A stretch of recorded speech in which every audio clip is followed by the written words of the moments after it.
আসসালামু আলাইকুম dear viewers. Bank অ্যাকাউন্টের মতো কিন্তু আমরা বিকাশ অ্যাকাউন্টেও ডিপিএস তৈরি করতে পারি, মানে সেভিংস অ্যাকাউন্ট খুলতে পারি। এইটা কিভাবে করব? আমরা একটি নির্দিষ্ট সময় পরে কিন্তু এই অ্যাকাউন্টটিকে ভাঙতে পারবো, মানে আমার জমানো টাকা ফেরত পেতে পারি এবং নির্দিষ্ট সময়ের পর কিন্তু আমরা একটি মুনাফার হারও পেতে পারি। তো এটি করার জন্য দেখুন সেভিংস নামের যে একটি অপশন রয়েছে, এই সেভিংসে ক্লিক করব।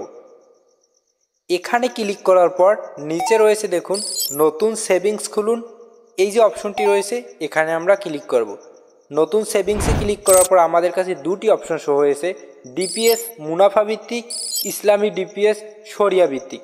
আপনি যদি ইসলামী শরিয়ার ভিতরে থেকে করতে চান তাহলে নিচেরটা সিলেক্ট করবেন। ডিপিএস মুনাফা ভিত্তিক, আমরা যেহেতু ডিপিএস মুনাফা ভিত্তিক করব তাই উপরেরটা সিলেক্ট করে দিলাম। উপরেরটা সিলেক্ট করার পর আমরা দেখুন এখানে ধরন বেছে নিন লেখা রয়েছে, এখানে একটা ট্যাপ করে দেব। এখানে ট্যাপ করার পর আপনি সাপ্তাহিক করবেন না মাসিক করবেন, মানে প্রতি সপ্তাহে নির্দিষ্ট সময়ে কিন্তু একটা তারিখে আপনার টাকাটা কেটে নেওয়া হবে বা প্রতি মাসে একটা টাকা কেটে নেওয়া হবে। আপনি এখন কোনটি নির্বাচন করতে চাচ্ছেন? আমি যেহেতু সাপ্তাহিক নির্বাচন করব তাই সাপ্তাহিকে ক্লিক করলাম। এরপরে মেয়াদ দেখুন, আপনি যদি এই মেয়াদ বেছে নিন এখানে ক্লিক করেন, 6 মাস আছে, 1 বছর আছে, দুটি অপশন আছে। আপনি 6 মাস পরেও এটি ভাঙতে পারেন, আবার 1 বছর পরেও এটি ভাঙতে পারেন। তো আমি 6 মাস ক্লিক করলাম। এরপরে পরিমাণ কত টাকা আপনি জমা রাখতে চান 6 মাস পর্যন্ত, তো এই পরিমাণের এখানে ক্লিক করার পর দেখুন সর্বনিম্ন 250 থেকে 5000 পর্যন্ত কিন্তু আপনি টাকাটা জমা রাখতে পারবেন। আমি 250 সিলেক্ট করে দিলাম। এরপরে নিচে দেখুন এগিয়ে যান লেখা রয়েছে, এখানে ক্লিক করব। এরপরে দেখুন আইডিএলসি ফান্ড পিএলসি, এটি কিন্তু আপনার 8.75% মুনাফার হার দেবে। ঢাকা ব্যাংক পিএলসি কিন্তু আপনাকে 8.5% মুনাফার হার দেবে। এরকমের আরও বিভিন্ন ব্যাংক রয়েছে, তো আমি যেহেতু ঢাকা ব্যাংকের এটা সিলেক্ট করব তাই আমি এটা সিলেক্ট করলে আপনার পছন্দ মতো আপনি সিলেক্ট করে নেবেন। এরপরে যে অপশনটি রয়েছে এখানে কিন্তু আমাদের কোনো নমিনির তথ্য পাওয়া যায়নি। আপনাদের ওখানে নমিনির তথ্য পাওয়া গেলে এই ইন্টারফেসটি আসবে না।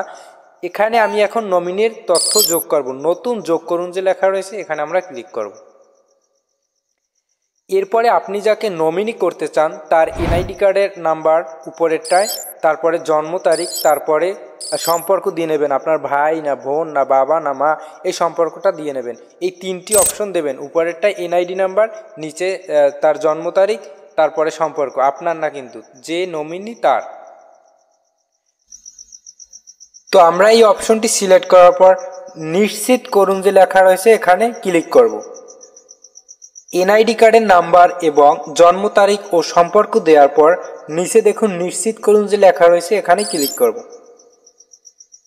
এখানে ক্লিক করার পর কিন্তু দেখুন লেখা রয়েছে প্রতিষ্ঠানের বিস্তারিত তথ্যগুলো দেখুন। মোট জমা অ্যাকাউন্ট 6500, সম্ভাব্য মোট প্রদান, সব কিছু কিন্তু দেওয়া রয়েছে। দেখুন এখানে কিন্তু ম্যাচিউরিটির তারিখ এবং অনেক ডিটেলস রয়েছে, আপনারা এটি পড়ে নেবেন। আসলে ম্যাচিউরিটির তারিখ মানে আপনি কত তারিখে এটা ভাঙতে পারবেন। দেখুন 15 মে 2026 সালে কিন্তু আমার এই অ্যাকাউন্টটা মানে এই যে টাকার অ্যাকাউন্টটা এটা কিন্তু ভাঙবে।